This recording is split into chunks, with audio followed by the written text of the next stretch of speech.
All right, y'all. So give thanks for sliding in to today's edition of the book club. Today is February 16th, and we will be reading pages.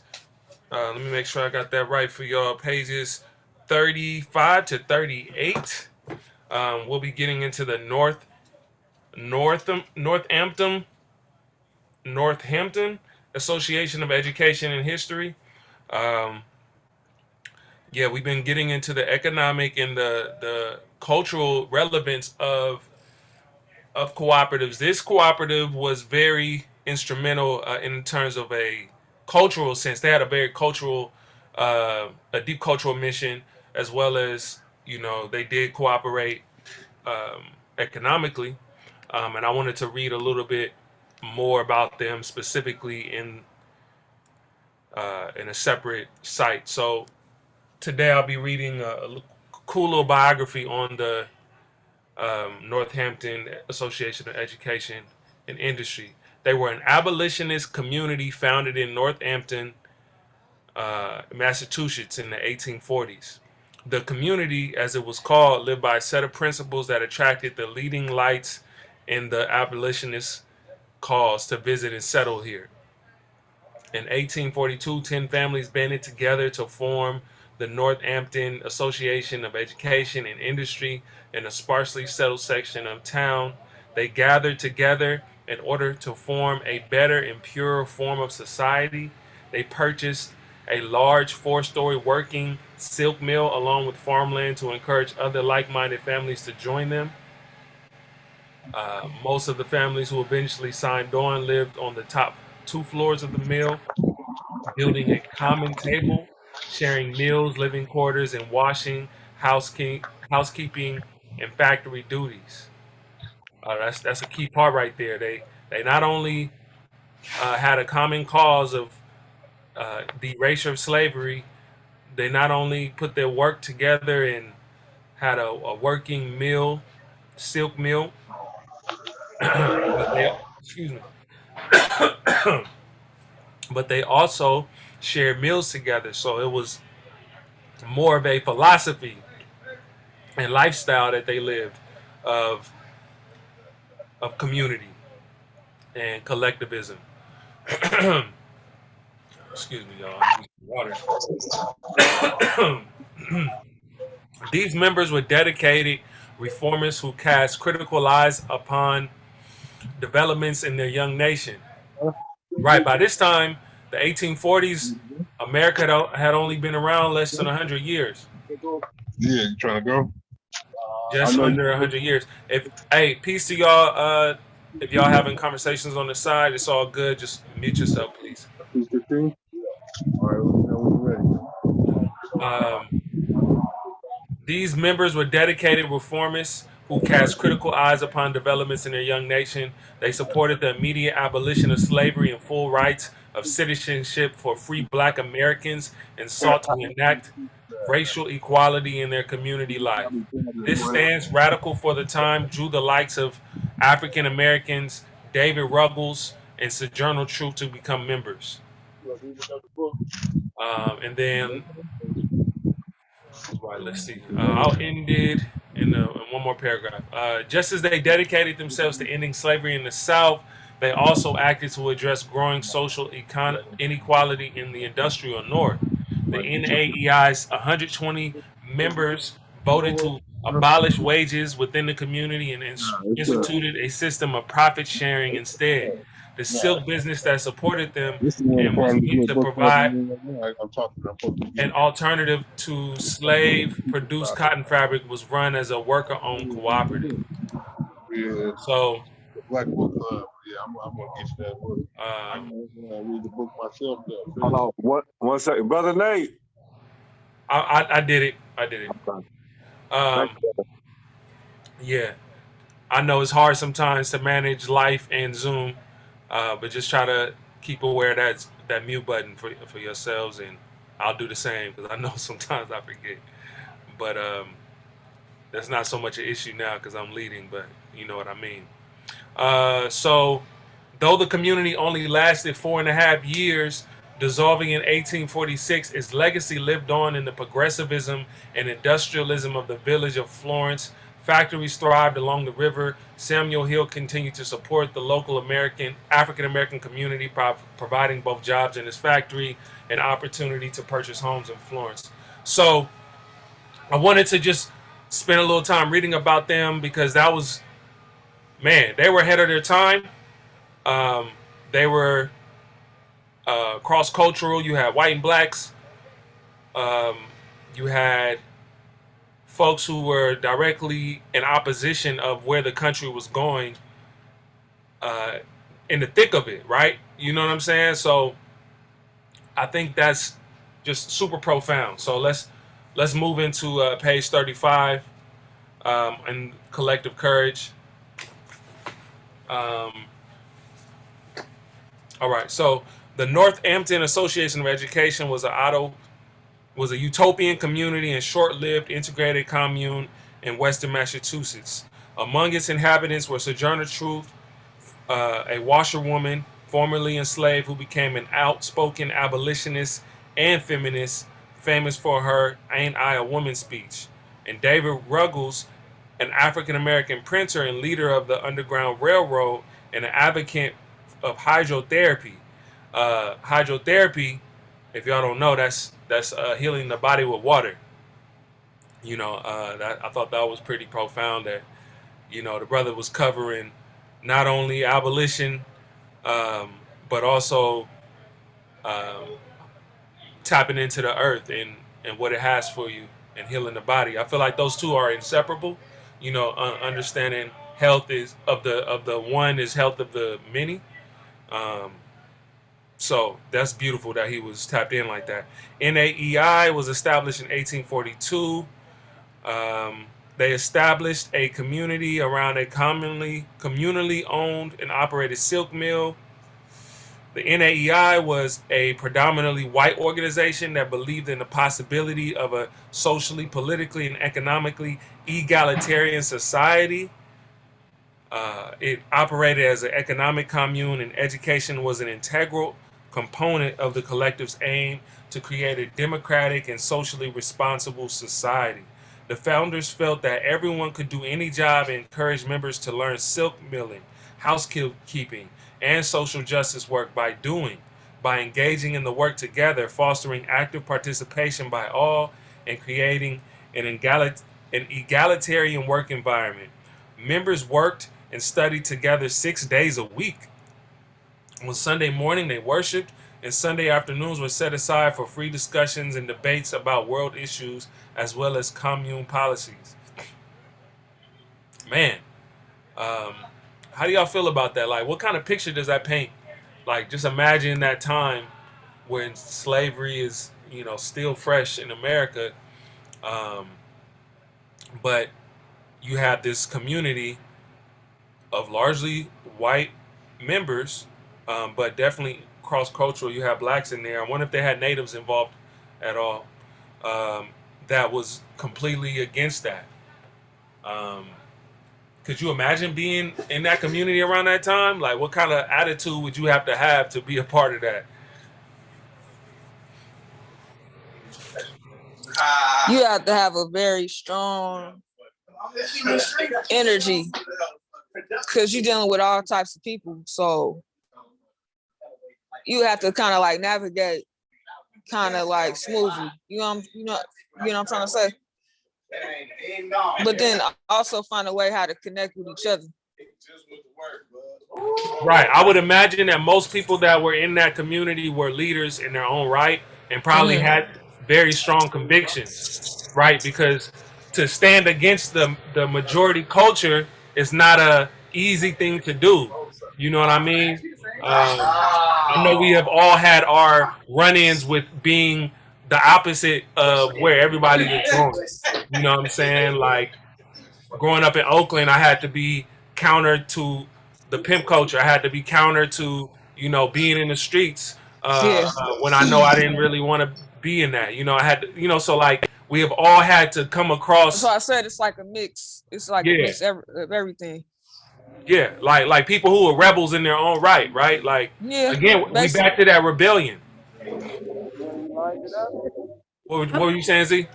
I've always felt like I was like always been like kind of like rebellious my whole life, like a rebel, because I've always done my own thing, somewhat. Did you have something to add, brother Cal?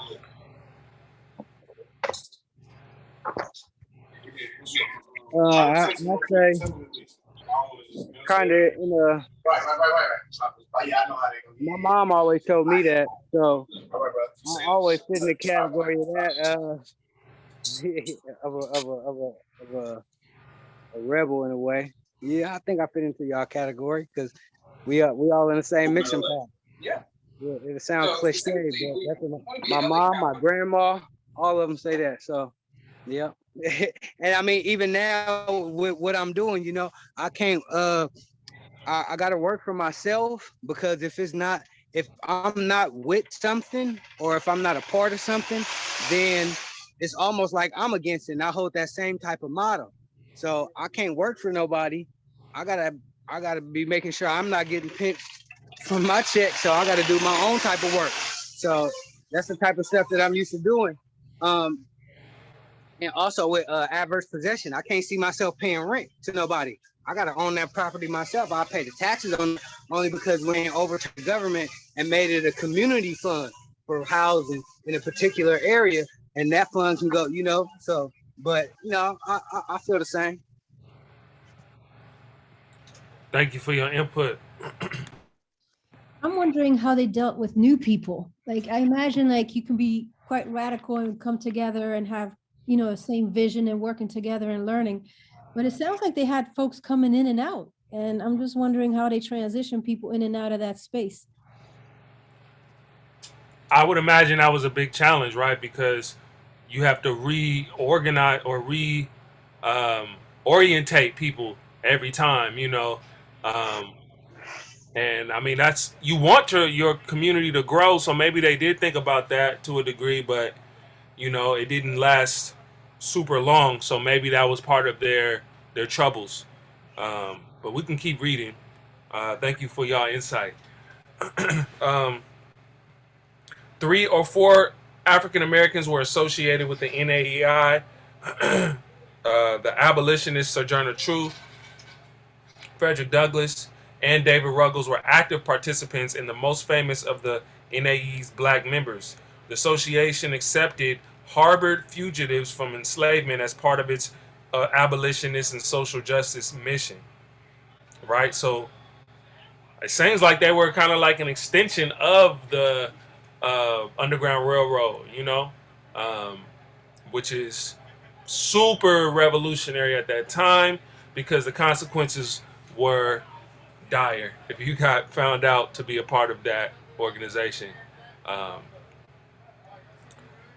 that was a secret society. The Underground Railroad was a secret cooperative society. You know what I'm saying? Um, that's kind of crazy to think about because when you say secret societies, you automatically think Illuminati and Masons and this the hype stuff. But this was not hype. This was real, and they had to operate under the radar and be super. Um, Yeah, when you said that yesterday, I was like, dang, the Underground Railroad was a co-op, because I always was fascinated by how a woman was able to coordinate and choreograph her movement for her people like that. I'm like, and you said it was a co-op, I said, okay, it make a little bit more sense. She, I mean, it was her and she was already on point, but I mean, she was plugged in. Man, you know what? You just made me think, right? It's like just to kind of add on the personality traits, like to be a part of the Underground Railroad as well, you had to be a certain kind of person. You know what I'm saying? You couldn't have been a pushover. You couldn't have Right, been like right. weak minded. Yeah, But you also had to be a team player, right? right. Because for her to go back and to get that many people, I know she was working with other people. You know what I'm saying? So, and I know they had their protocols. Like they had a culture within the Underground Railroad, from like the braiding of the hair to match maps. The common stories and narratives that help them travel. The North Star and safe houses along the way. Like I'm sure you had to have a great memory and a great understanding of like directions, and you know, you had to be open to learn. I don't think she just knew all of this on her own. I'm sure she had a lot of knowledge herself, but you know, it was a team effort, and so you had to be a leader and a follower, right, at the same time. Well, that's You what can't. a great leader is. Also a great follower to me, because, like I said, I know just for speaking on my little example, I started out in high school as a water boy, and I wasn't even I was in middle school, and my brother was in high school, and then in my sophomore year, I was a captain on varsity. So Oakland High had me feeling like I was accomplishing a lot, but then just looking back at that, looking at the level, yeah, you have to be Hey, a can great, I you add have to to be that? a great My bad. follower. No, yeah, I was done. Okay, you said to be a great leader, you have to be a follower, but how? How so? Because you have to be able to lead by example, but also if say somebody in your ranks or your Mm-hmm. left hand or right hand man got a great example or a good suggestion, are you gonna follow his suggestion, or are you just because you're the leader, you're not gonna take heed to it? Yeah, I get what you're trying to say. Yeah, yeah, that makes sense because because it's just like leaders make leaders. That's what great leaders make leaders. So you have to have somebody to lead you to become a leader. Yeah, I get what you trying to say because it just unless it just come naturally or unless you just If it come somebody. natural, if it come naturally, somebody gonna and somebody piggyback off of that, then you've accomplished your goal because you're a great leader and you've created a leader. Yeah, that's true. Yeah, I could see that too.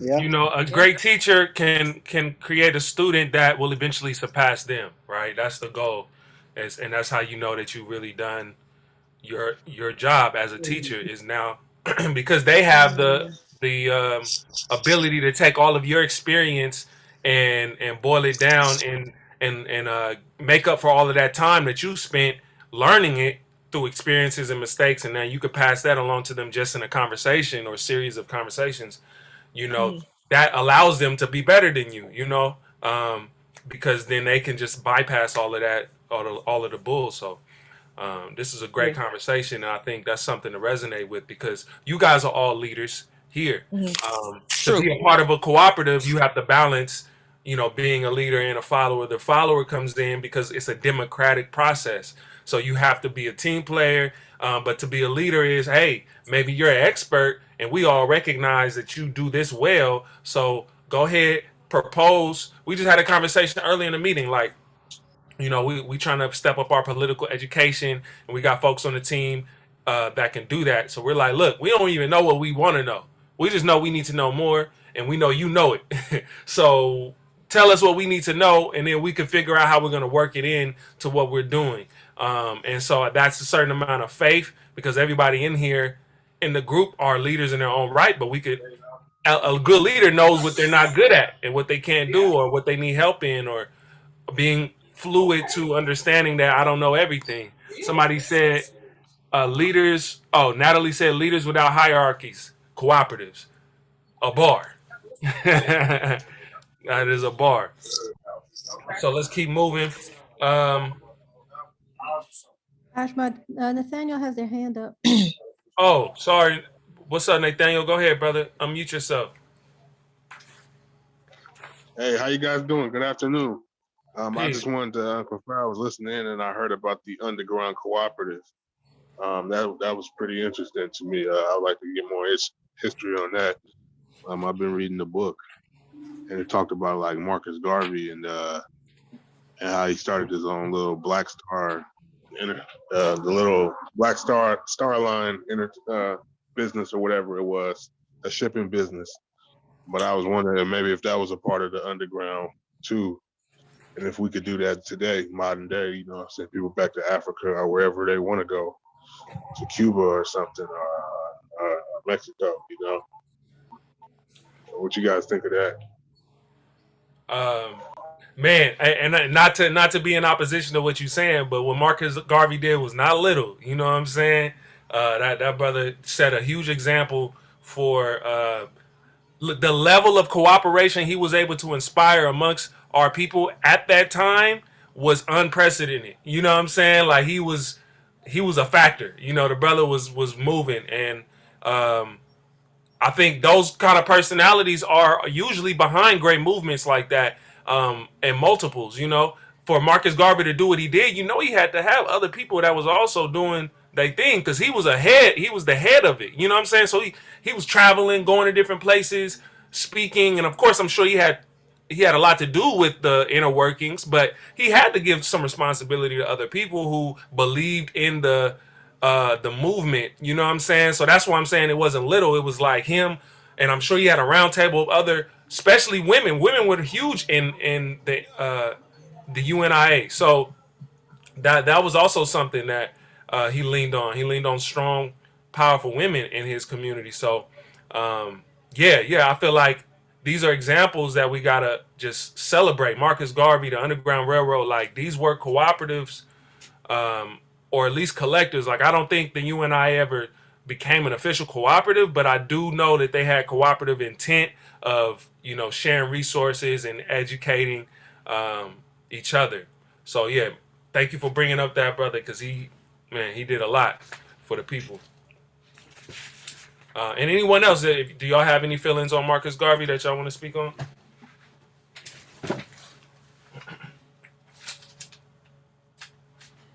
Okay, we can keep going. Um, page 30. I'm sorry, I said page 36. Sojourner Truth, a little bit down, not all the way at the top. It's like the second paragraph. Sojourner Truth joined the NAEI in 1843 and lived there for about 2 years. It was there that she met Williams Lloyd Garrison, Douglas, and Wendell Phillips, and afterward became an abolitionist and women's rights activist and speaker.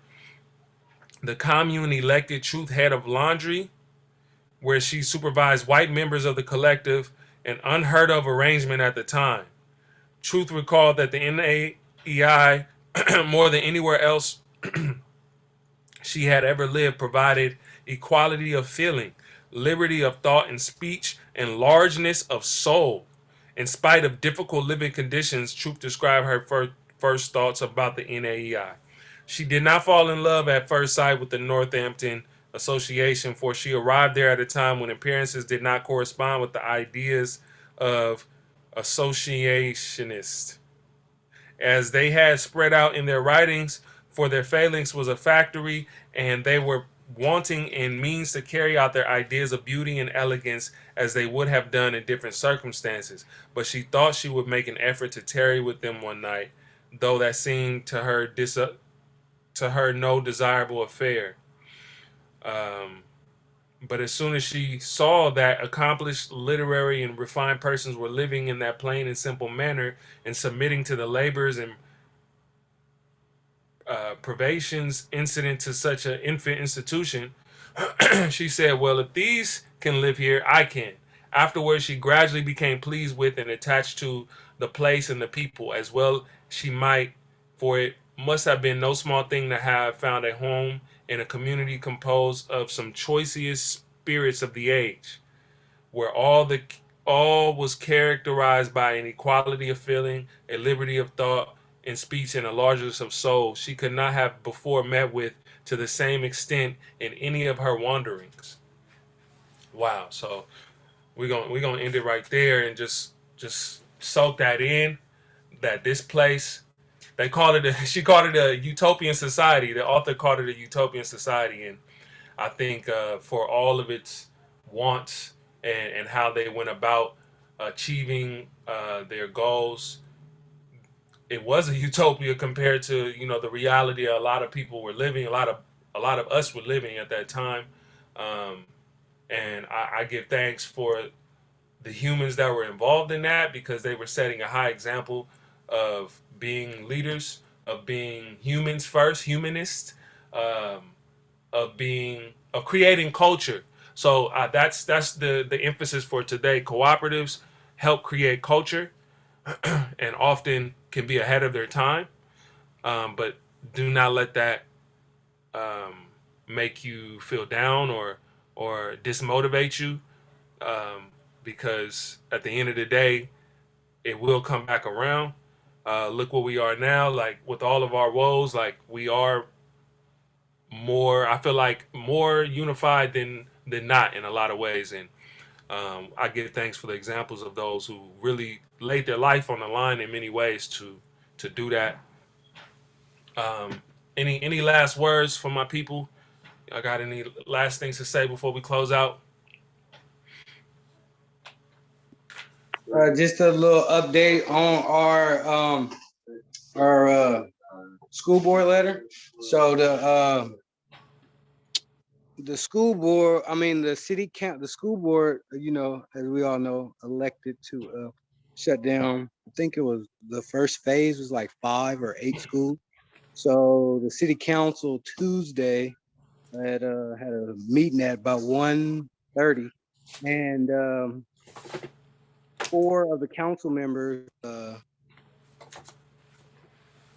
pushed for the asking the state to halt the closures. So basically, the state put the school board's decision in limbo, halting the school closures for now, and hopefully trying to get them some funds or something like that. Yo, But I really am inspired by y'all, your conviction to address this very dire situation that we have in our community right now, these school closures. Um, y'all are leaders for real. So, and thank you for taking this time to speak on that. Um, because I just learned about what y'all were doing today, from Brother Tut, and so just to hear it from you and just like, yeah, your excitement, like, look, I just want to update y'all on what's going on. It's serious, man. I'm a member, or I came from OUSD schools, and you know what I mean. I know we've been underserved for a long time, and so these closures are like spits in the face as you see so many housing developments, so much money going into areas that do not directly reach the youth that really need it, and so yeah, we definitely have to be about that action. So yep. I'm inspired by y'all. Thank you. Thank y'all. All right, y'all. So we'll catch y'all tomorrow. We did have, man. I wish our co-host Tongo was able to come through. A really amazing poet, and thinker, but he had a family emergency. So we'll try to bring him back around in a couple weeks if everything, if the Most High says the same. So give thanks for y'all, and we'll see y'all tomorrow. Same black time, same black place, same black channel. Yee. Peace, y'all. Peace.